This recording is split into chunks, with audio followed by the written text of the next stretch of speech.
morning, everyone, and thanks for joining our Wealth Builder Real Estate workshops. And today our workshop is Exiting to Excellence.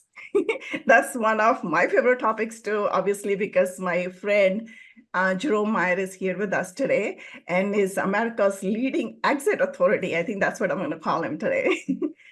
He's a private equity investor, speaker, and a best-selling author. Jerome helps entrepreneurs navigate the founder's exit paradox, the emotional and the strategic challenges of leading a business. As the founder of Exodus, if I can say the name right, Exodus, right? Exodus, he specializes in turning business success into proven driven legacies. So welcome, Jerome. I'm super happy to have you with me today. Vinki, it's always a pleasure to spend time with you. Thank you so much for inviting me. Of course. And before we get started, I have a small little disclaimer.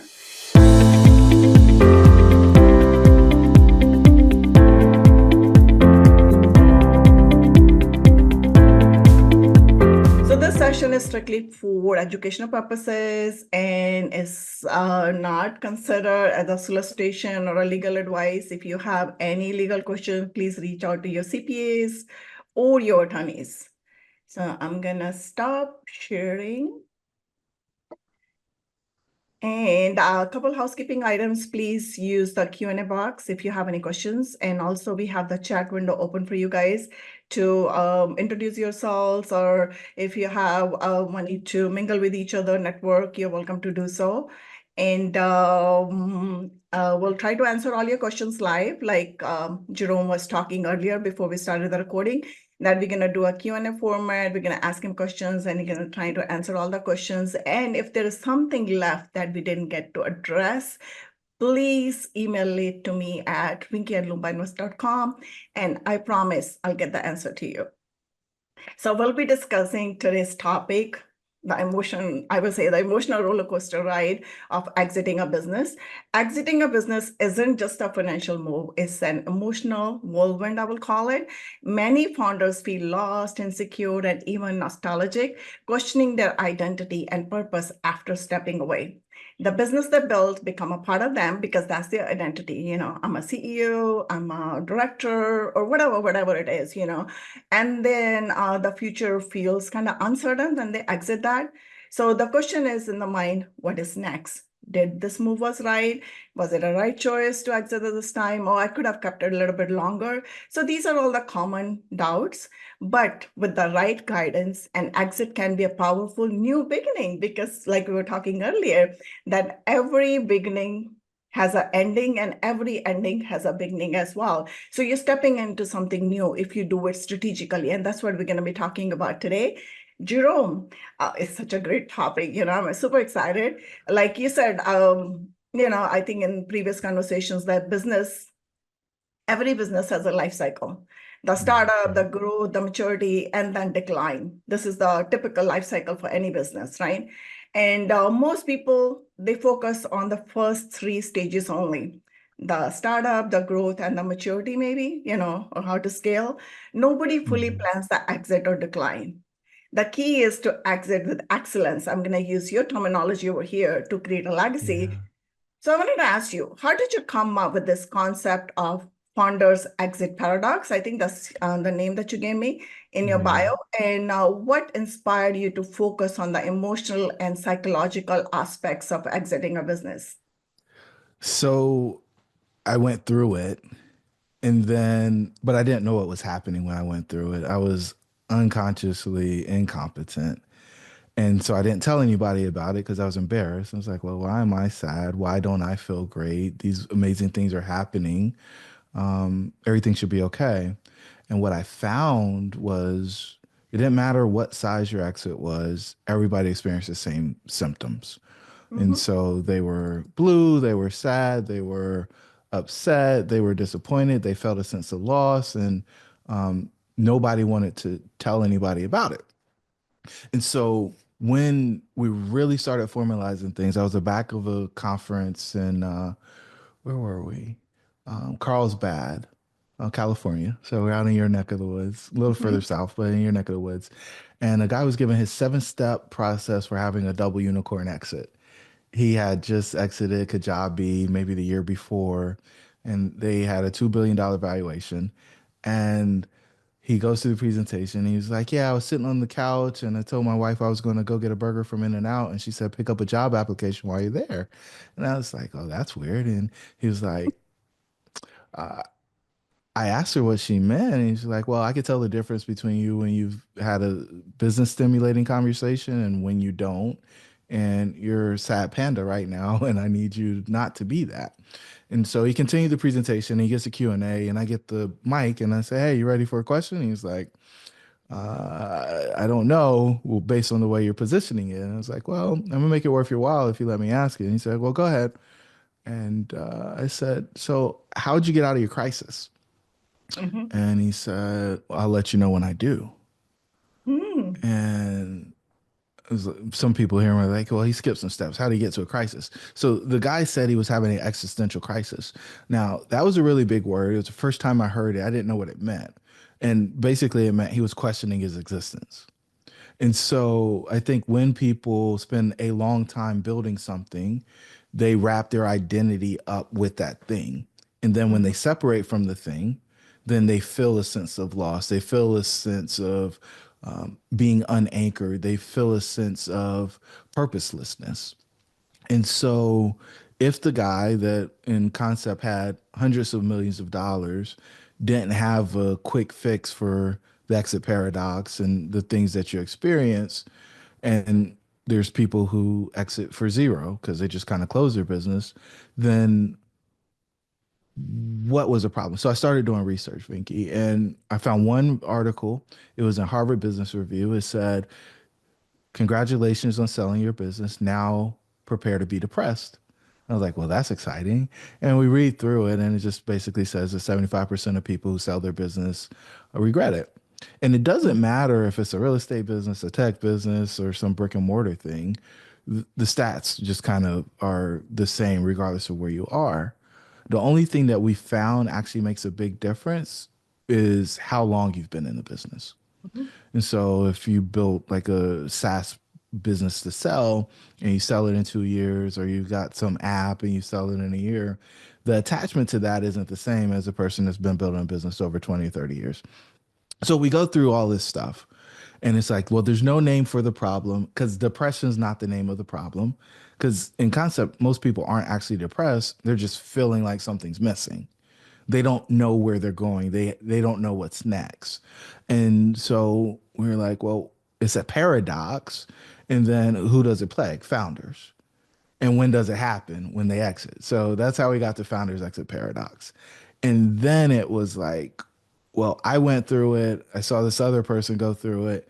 And then when I started like really pulling back the layers, I didn't know anybody that didn't go through it that actually had an exit. And the exit, to put things in concept or context, there's only three ways to get out of the business. You can sell it, you give it away, or you close it.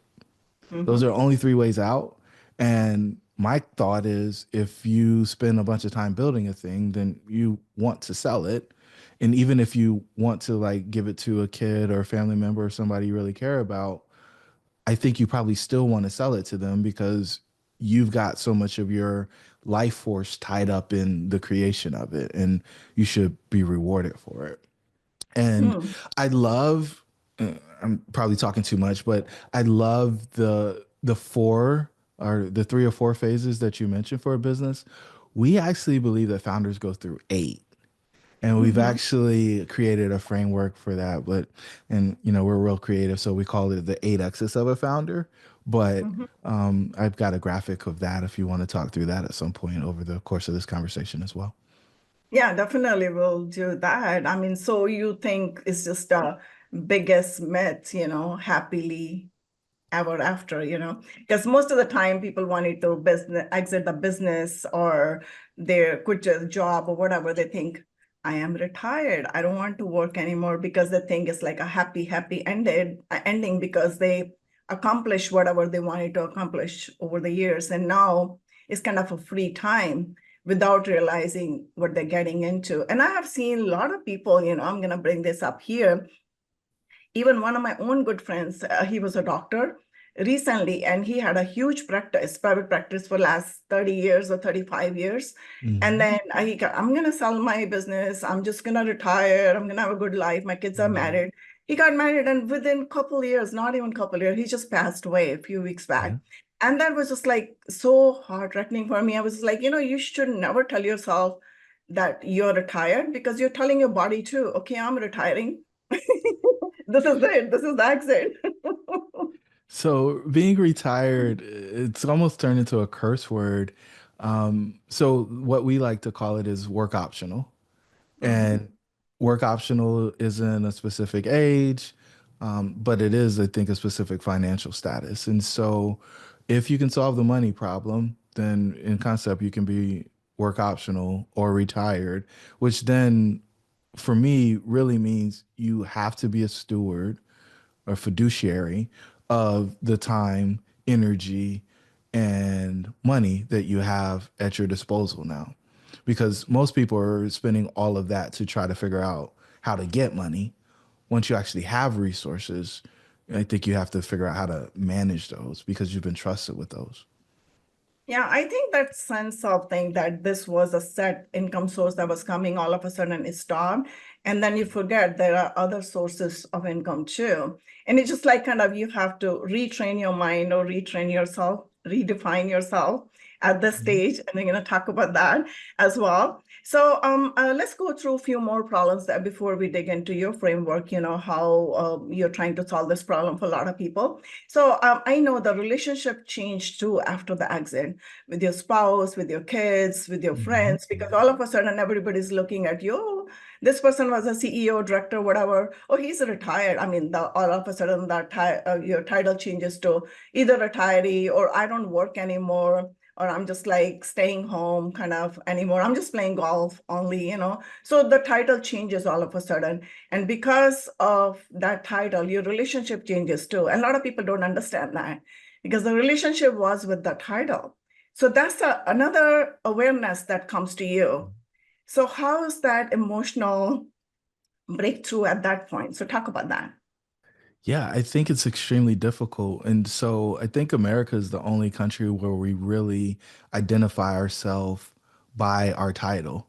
Within the first 2 or 3 minutes, for most people introducing themselves, they're saying what company they're connected to and what their role is at that company.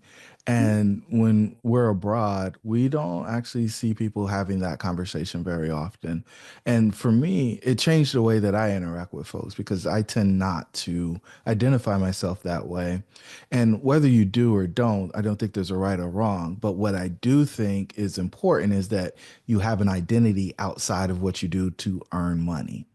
And so, what we encourage folks to do is hey, if you had an extra 40 to 60 hours a week, depending on how much you work, what would be different in your life? What would you do? And, the cursory answers are usually golf, grandkids, some type of vacation. And then people kind of run out of ideas. And so, what we encourage folks to do is to get deeper than those cursory things. Because when you actually have something that you're excited about, the things that you're doing kind of lose their luster. You don't busy yourself with things that you shouldn't be doing. We're working with a founder who's got a pretty large real estate portfolio. And when I say large, he's a single owner of about $40 million. And he's in the process of exiting right now. And he was at eviction court this week and was like, well, why are you there?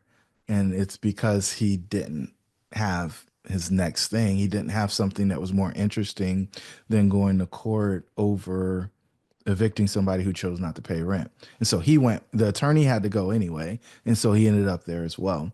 And so what I find is a lot of people, and this is why I use the word fiduciary as it related to time earlier, a lot of people aren't valuing their time over their money. They're Mhm. trying to figure out how to scrimp and save every penny, and they're using their time in inefficient ways. And so when we were having that conversation, the backside of that conversation is, well, why were you there? Was, well, did you feel like you saved anything? Because you could have sent one of your employees. And he Mhm. said, well, maybe. And I said, well, what's your hourly rate? And after doing some back of the napkin math, we ended up at about $3,000 an hour. Okay. So you spent 2 hours in court and then you had to get there. There was some prep and then get back. So you ended up spending on yourself about $9,000 to be there, plus the attorney for whatever they cost, all to save $200 or $300 or $500, whatever it was. And in that frame, his his opinion on how his time should be spent changed. And so, for everybody that's here today and everybody that hears the recording, I encourage you to come up with an hourly rate for your time so that you can start deciding on what you're going to actually allocate it to. And what you'll find is there's probably a lot of things that you're doing that you could have somebody else do so that you can enjoy that time and allocate it to things that are going to generate a bigger return for you, even if it's just more smiles because you're interacting with people that you really enjoy to spend time with. Hmm. So what I'm hearing from you is say, all of a sudden people find they have too much time on their hand and they can pick up the menial tasks and start doing those and spending time there because they feel like they have too much something and they need to get engaged, right? So does that like really alter their thinking too? Are they, in a way their health or their mental health is impacted? Their decision-making capabilities are not the same that it was before. Is that a I problem don't too? I don't know that they're not the same. I do think they end up with decision fatigue though. Mm-hmm. Right? When you're using up your thoughts on lower order tasks, simple tasks, then you don't have it to process the more complicated things. And so it's our belief that everybody's been placed on this planet to serve a specific group of people and help them solve a specific problem. Now, whether you do that through a service or a product is totally up to you, but at core, we believe that everybody's here to help serve a specific group of people. And so if you're trying to figure out, as an example, how to cut the grass and you don't have a lawn care business, then you're probably using a whole lot of decisions on when to turn the lawnmower, or how much gas you need, or if you need to use the edger, or what time to actually do the thing, instead of thinking about this higher order problem that is going to actually make the world a better place. And from our perspective, the grass cutting thing isn't where you're actually um, the way I like to describe this is you get to meet God or whoever, if you believe in a higher power, whoever you get to meet, and him going through how you spent your time, or her going through how you spent your time, and then saying that's the best you could come up with. Like, imagine if that was what happened. And so when people adopt that perspective, I think they adjust how they spend their time. And for us, is how can we get the most out of what we have? Wow. So these are all the issues that we've been talking about, that you can face when you're exiting a business, going through this emotional or psychological roller coaster ride. So let's talk about your framework. What Mhm. exactly a framework? Like you said, I had four stages of a business, that's a typical MBA course kind of thing, Yeah, yeah, four yeah, yeah. stages. And then, but you said you created eight in your framework. So I Yeah. gave you the sharing session. You're welcome to share your screen. If you can walk us through how you are helping people mitigate all these challenges and then kind of planning ahead of a time for a wonderful exit. Yeah, so I'm going to share because I think we can show the framework. So we're so creative. Like, these are the eight X's of a founder, and we called it the eight X's of a founder. And so we think if you're going to build a thing, it starts out with leaving being an employee. For most people, that's leaving corporate America in some way, shape, or form. And so you step out into the unknown and you become chief everything officer. It's none of the glamorous things you see on social media. There are no private jets, Ferraris, or Lamborghinis. It is you going to get your own copy, paper. It's you emptying the trash. It's you finding the leads, having the sales calls, closing the business, fulfilling the business, billing the business, and then doing the interviews for the testimonials on the backside. There's nothing glamorous about it, and for some people, they're even cleaning the toilets because that's just what it requires at that stage. Then you get to a place where you become a product manager and at some point a thought leader. And so this means you got people doing stuff for you now. You don't have to come up with everything. You don't have to deal with everything. And other people are asking you how you're doing what you're doing. That's when you really start to scale and it becomes less about you and your personal brand and more about the company and what the problem that the company solves or the company's mission. From there, you move up to another level where we call it CEO 2.0 or truly being a chief executive officer instead of a chief everything officer. And this is when you're doing more strategic work.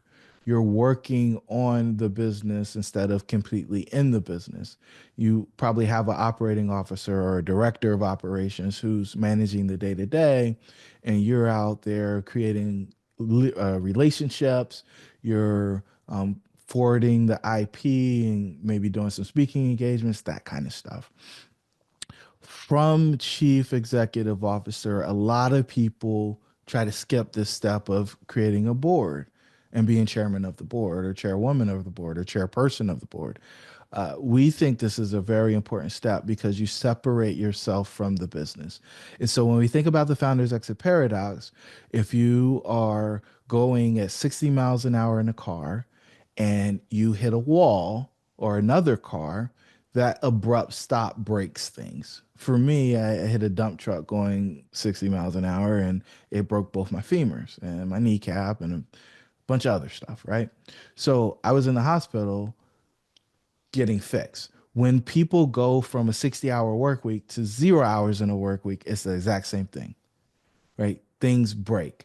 And so what we really want is for people to step out of the CEO role, step into a board role so that they're still connected to the business, but not deeply vested in the day-to-day operations of the business. This helps unravel their identity from the business if done right. If not, then they run into a big old mess when they get to the liquidity event, which is exit six.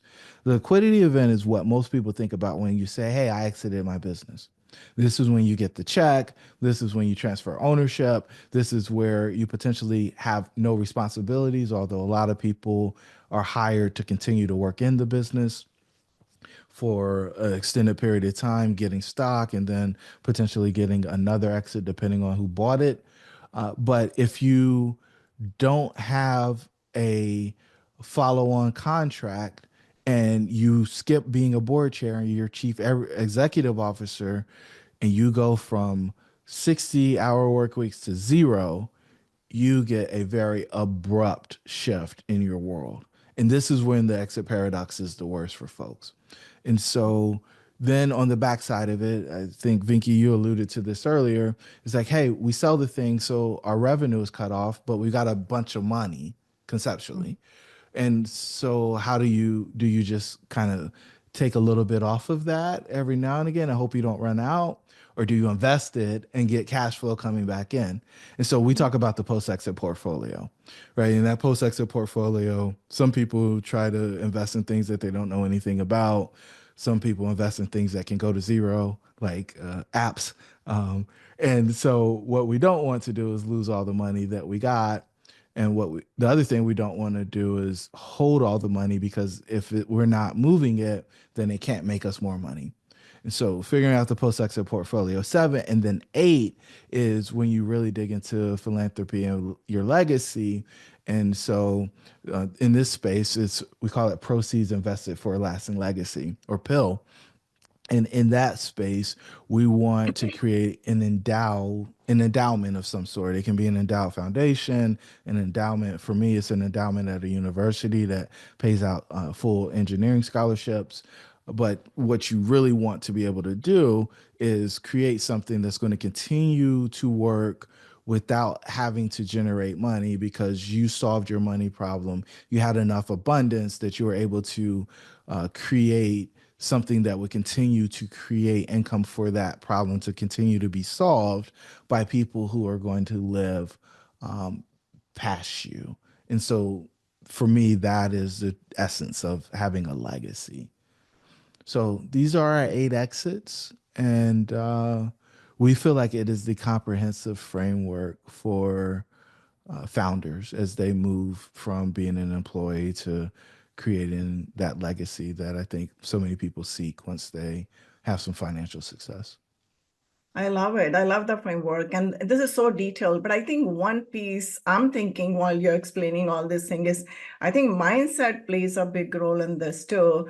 What I'm coming to is, a lot of times I have seen in my experience too, because shifting from an operator mindset to a legacy builder mindset is a journey in itself. Like all of a sudden going from CEO 1.0 to getting to 2.0 is a journey itself too. Because Hmm. if you're attaching yourself too much to everything and choose to be chief everything officer, it's not going to be real growth there. So if you can talk about that, how you can move from one phase to another, like easily, it's kind of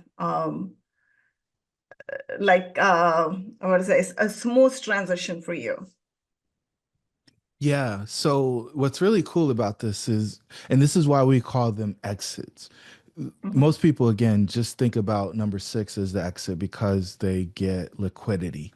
But if I don't detach from being the person that does everything or the person who has to do it because I do it the best, then I'll never be able to multiply or scale my time so that Mhm. we can move to the next level. And that I think is important. So your identity, there's some loss of identity each time you take a step around one of these 8 exits. You've got to become a new person. You've got to develop new skills. You've got to apply the skills that you've learned in the current role in a different way. And you have to step into solving different problems than you were solving before. And the better that you get at it, the more fluidity you have. And the hope is when you understand that on the first 5, when you get to 6, it really drives home the point and you don't really feel lost because you've done it before, right? You've had these other opportunities to be successful at it. And for those who get it, they actually have a really, while we can't get rid of all of the founders exit paradox, these folks do really experience less pain and they transition with more clarity and confidence. So basically, stepping out of your current pattern and creating a new steps or new pattern for yourself.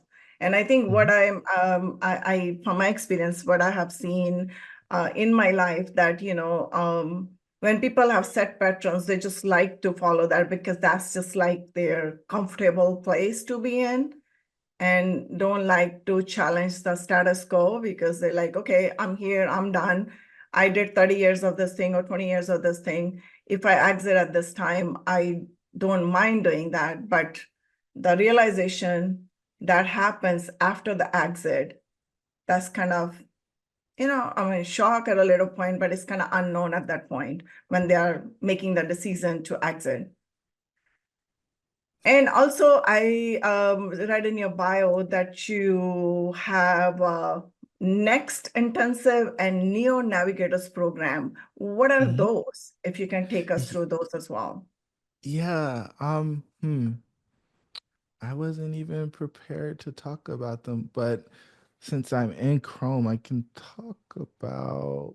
So, um, so our framework next stands for nourish.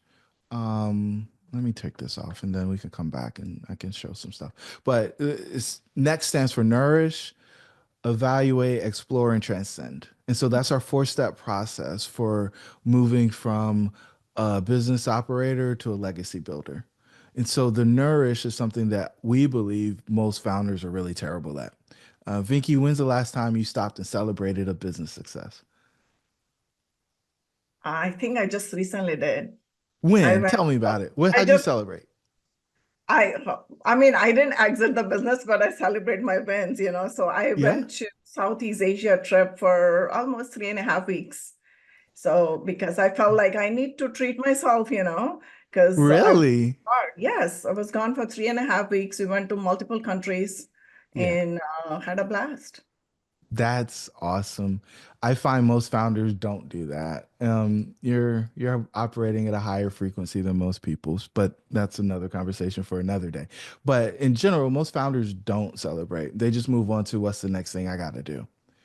And I think on the backside of an exit, it's a great opportunity for you to take some time and take care of yourself. Uh, Sometimes it's a break. Sometimes it's a vacation. Sometimes it's a watch. For other people, it's a car. Something to commemorate the event happening and remind you of the success and the journey that it took to get there. Then it's also reflecting on, well, who did I become on this journey? What skills do I have? What is actually transferable potentially to something else? Who am I? What would I be remembered for if this was the last day? And then also spending time thinking about, well, what do I actually want to be remembered for? And what I find is when people do that exercise, comparing what they would be remembered for versus what they want to be remembered for, there's a disconnect. And that then informs what we need to do over the time that we have remaining in order to create the life that we and life and legacy that we actually want to. So that's what we do in Nourish. For Evaluate, it's a combination of taking the inventory, the skills inventory, and the other understandings that we have about ourselves from the Nourish step and comparing it against all of the different problems that are out there and the people who have those problems to see what's the most natural fit. Because that is going to be what we step into next when we start exploring.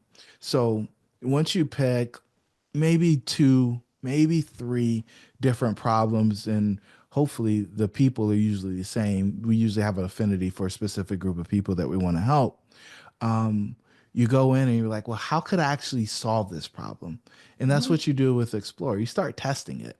It's like, oh, well, if I do this, then this works. And you figure out how you're going to solve that thing for them. And then the last step is transcending. So once you figure out how to solve the problem, then we want to scale it so that we can help as many people as possible. Vinky, I know about your thing that you're really passionate about, and I don't know if you shared that with the group. And I think that might have had something to do with your trip, but maybe not. But so when people have the people that they want to help and the problem that they want to solve for those folks, it gives them purpose, it gives them mission, it gives them an opportunity to actually apply again the time, the energy, and the treasures against that problem so that they can eradicate it from the face of the planet. And so really we're going to nourish, we're going to evaluate, we're going to explore, and then we're going to transcend. And like that process can take a long time if you aren't focused and diligent, or it can happen very quickly if you're able to align all the resources and get in front of the problem. And so the next intensive is a two hour experience. The first 2 hours, I interview the person and get a comprehensive set of data on how they got to where they are today. And mhm, then we process that and then we give them a sentence which tells them, hey, here are the people we think you should help. And here's a problem we think you should solve for them. And then we also try to attach, hey, this is what we think you can make doing this. mhm, And then if they love it, we give them the strategy for how we think they can move from where they are, basically the nourish, to actually being the person that solved that problem for them. mhm, We give it to them step by step. And so the report that they get after the second 2 hours, which is just me telling them about themselves for 2 hours, with the only instruction of arguing with me about what I got wrong. Is a 35-page report that lays everything out in super detail. And they can take and do that by themselves if they want. They can do it with some advisor or coach if they have that in their life already. Or if they're interested, they can move into the Neo Navigator program with us, where we help them implement and execute. And, most people who enter in that program stay with us 24 months, plus or minus 6 months on either side. And we help them achieve and accomplish um, the execution of that strategy, as well as, depending on where they are in their process, the founder's exit paradox and overcoming the six centers of doubt. Wow, that's awesome. So share with us one former founder who found a new purpose, without this daily grind or whatever emotional roller coaster they got into. Yeah, so it's really cool. She's one of my favorite founders, and she actually had another exit earlier this month. So this is she was a dentist, or I guess she still is a dentist. She has six practices. Wow. And she was like, "This is overwhelming. I'm tired. I've been doing this for 10 years. This is frustrating. I want to spend more time with my daughter. She's going into high school. And I just want to take a break." And so, in this particular instance, the process was, one, how do we scale the business back so it doesn't take 60 hours a week? And Mhm. so the strategy was selling five of the six offices, and we kept the most profitable one. She doesn't work in it. In fact, she moved to a different state, and she's got dentists in their chairside working for her.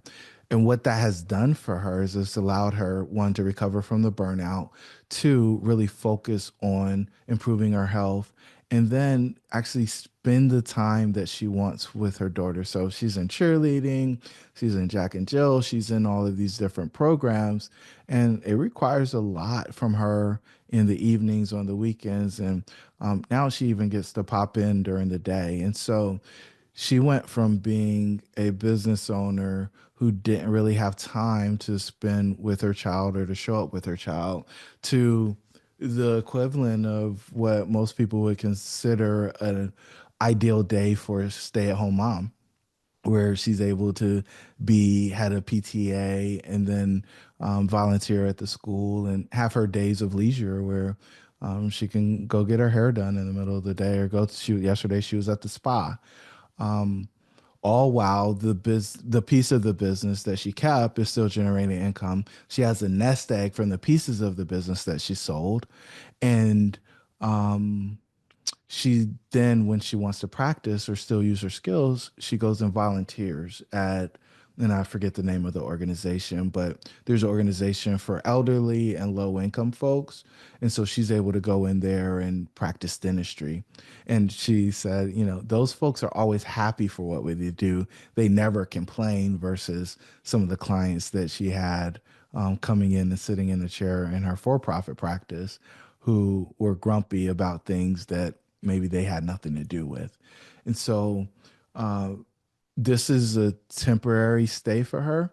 She's going to move into some bigger things. Now, whether she ramps up and becomes a private equity investor and starts purchasing other dental offices is something that I think she could be really good at. But at this point in her journey, this is where she wants to focus. And so for the next 3 years, it's really taking a break, having leisure, really investing time with her daughter before she moves off into her next part of her journey, and being close to family. So she was away from her family for a decade after, like, she started the practices, and she moved back closer so that she could spend more time with her aging parents and some of her aunts and uncles and siblings and cousins. She wasn't able to really spend much time with them outside of maybe a week a year on vacation. And so that's her focus right now. And everybody's got a different approach. But what I like for her is she didn't have to wholesale everything, right? She didn't have to sell all of her revenue. She's able to keep a piece of the business and she understands the business so she can manage from meetings and reports.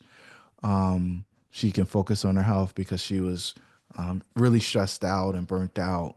And you know, it was scary in the beginning when she showed up, but she's much healthier than she was before.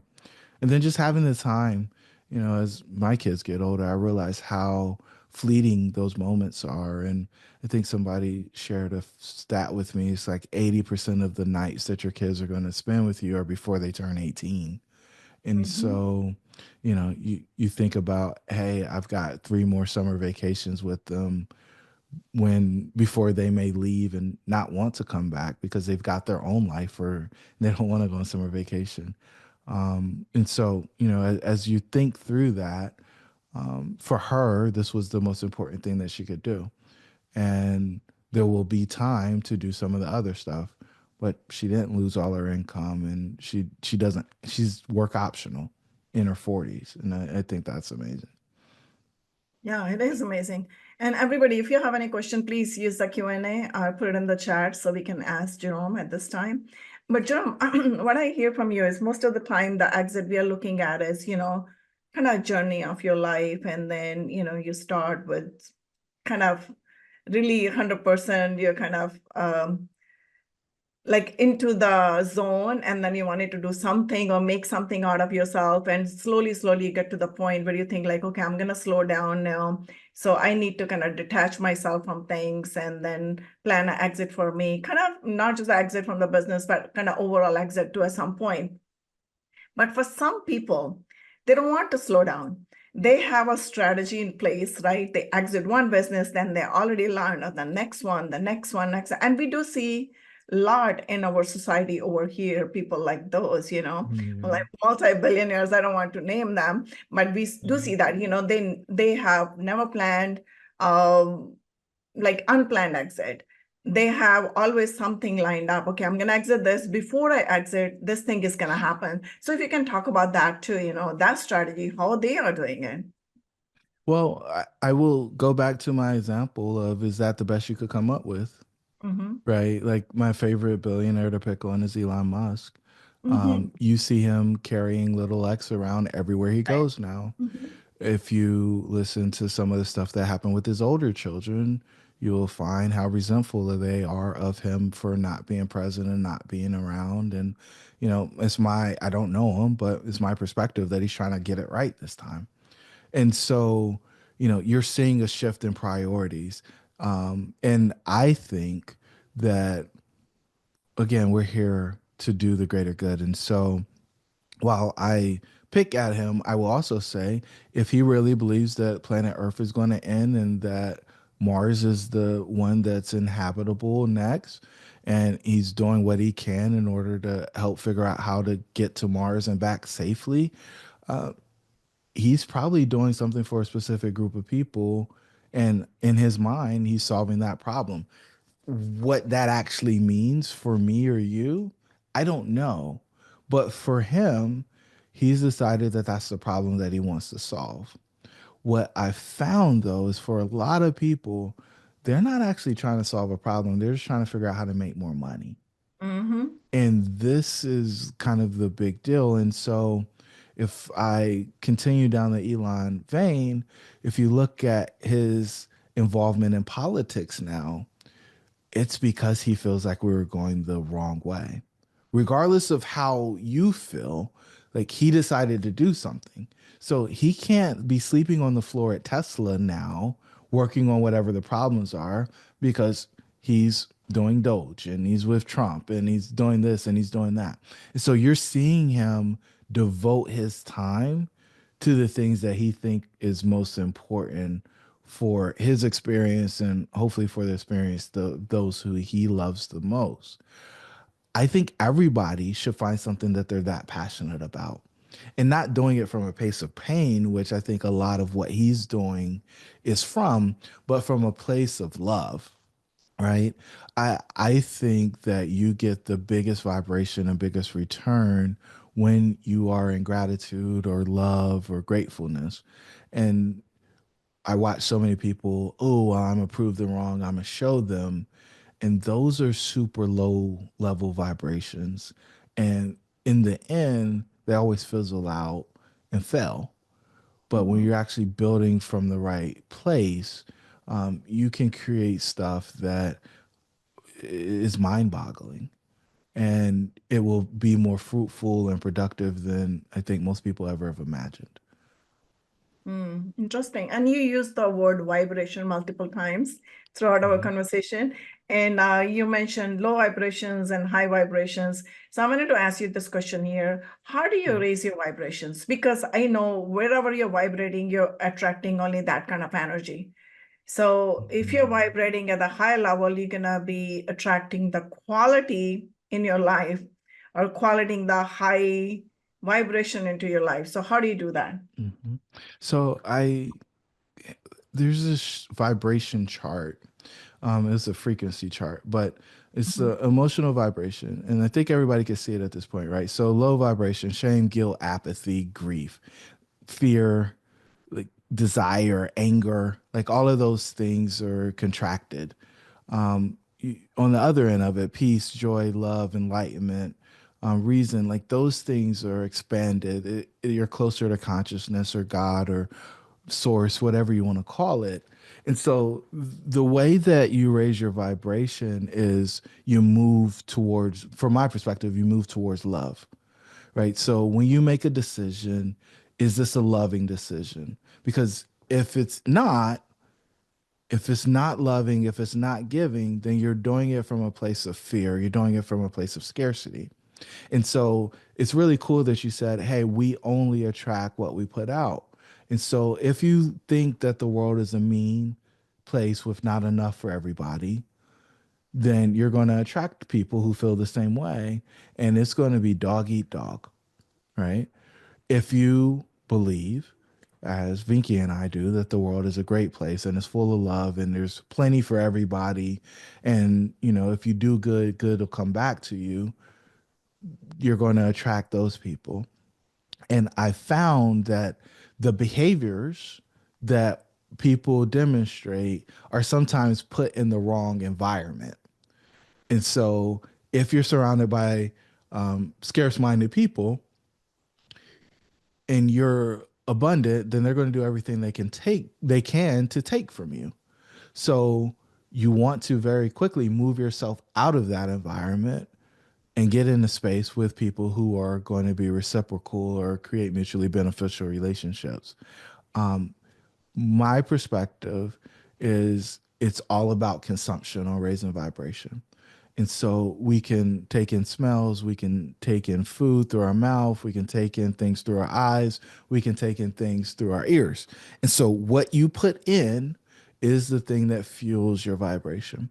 And so if you're listening to things that are talking about grief, apathy, guilt, and shame, if you're watching that, if you're getting enjoyment from seeing that, then that's where your vibration is going to be. If you're grateful, if you're accepting, if you're um, demonstrating courage, if you have peace and joy, and you're consuming that through those different portals into your soul, then you are going to exhibit that vibration. And I will tell you the other piece of this, and you talked about attraction. When you actually live out your authentically, you will repel people who don't exist in the way that you do.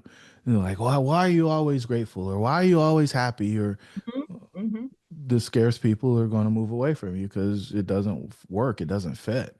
And vice versa. If you're on the other end, if you're always talking about there not being enough or somebody taking advantage of you or trying to take from you, the abundant people are going to move away because you're repelling them. This is like such a good point. So I'm going to ask you over here, coming from a place of love or peace or contentment, like you said, people move away from you. Sometimes you feel like, yeah, you are kind of a lone wolf in your own category, because the feelings that you have, the emotions that you have, you do not see that the people around you. So how do you translate all that into business? because by the end of the day, we are the entrepreneurs, right? So we need to bring Yeah. all that energy, all those vibrations in our business so we can scale, right? And then Mhm. have that wonderful exit Yeah. someday. Yeah. So as you're moving through the 8 axis of a founder, and I think this is beautiful the way that this came together, right? What if I share that again, what Hmm. you'll find is a lot of times people who are leaving corporate America are doing it because they're mad.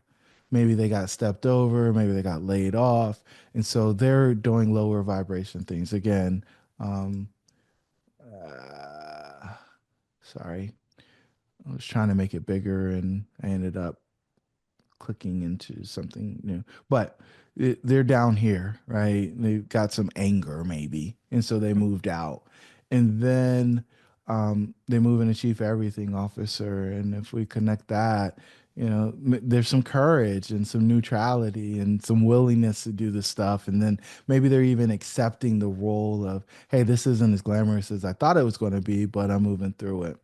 And then when you move up to product manager, like you're using reason to share what you're doing with other folks. And then you're also using that to manage the people on your team. Over here with the chief executive officer 2.0, you got to run the company with love and joy, right? If you want to have great company morale, you're going to have to set it from that space. There's no other way that you're going to have great company morale if you don't embody it or demonstrate it. And so we're up pretty high, right? So we're in love, joy, reason. And I think a lot of people actually want peace in their company as well, right? So you're there. The same thing happens while you're bored. So you're still playing in that world.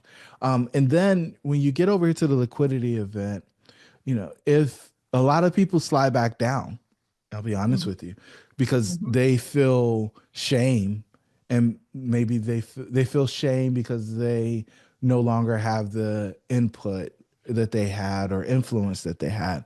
They feel guilt because maybe they shouldn't have sold the business. They might feel some apathy because it's like, oh well, what do I do now? And there's some grief and some fear about what's next. And then when you start going into the portfolio again, you're starting to ascend, right? You're starting to move back through. You're getting some courage because you're placing the capital, some willingness to lose, some acceptance. And then when you get to back here with the philanthropy and legacy, you're back to that place of love, joy, peace, and hopefully enlightenment. Because now you see the world from a new place and you're helping folks that in concept can't help you, right? In a lot of ways, you're helping folks who can't help you. So it works over and over and over again, and you're at different levels. But in the end, when you're at the peaks, I think you end up in a great space. Yeah, I think I really like that. Thank you for this wonderful conversation. And this is just like kind of awakening, I will call it, in business, you can call it, or in life, you call it. And then you have the highest moment in there, the 700 plus points you gave it to the enlightenment. So that's basically being aware of your being, who you are, because we all have much more potential than we think of ourselves, like we talk about that, how we identify ourselves with some title. Right, even for the women too, we just sometimes think, oh, I'm just a mom, I'm just a wife. No, you're much more than that. Yeah. And thanks for all this exercise and sharing this with us. So one last piece of advice, for everybody or anybody who's looking for a wonderful exit or just getting through this whole 8 phases, smoothly. Yeah, I mean, I think the most important thing I can say to people who are thinking about exiting, exiting meaning having a liquidity event, is the more valuable you are to your business, the less valuable your business is. And Mhm. so if you are holding on to things because you want to justify your compensation or your title in the organization, you are hindering its growth and you are devaluing it. And so the quicker you can fire yourself from different roles, the better off your company will be. And the more people who are doing things without you telling them to do things, and they're the right things or the things that advance the mission of the company, the more valuable the company is going to be. Wow, that's awesome. Anybody has any questions for Jerome? This is your time. Please ask if there's anything that's in your mind that you wanted to ask him.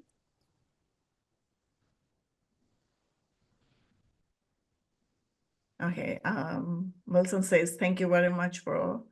So people like whatever you're sharing with us, Jerome. That's really nice. Since I do not see any questions coming in, Jerome, thank you so much for being with us today. I really, really enjoyed this conversation. I think for me, this is just a real moment of, you can say, awareness or enlightenment, because we are sitting in a place where we're just feeling 100% ourselves and a peace, like how we can strategize things better for us. Thanks for this wonderful session. And thank you, everybody, as always. I really appreciate you joining us for this Wealth Builder workshop. And don't forget to take action. Apply what you have learned today and share this session with anyone looking to take control of their financial life. And until then, stay informed, stay empowered, and keep building your wealth. Thanks again, Jerome. One last thing that I forgot to ask you, if you can share with us, how can people reach out to you?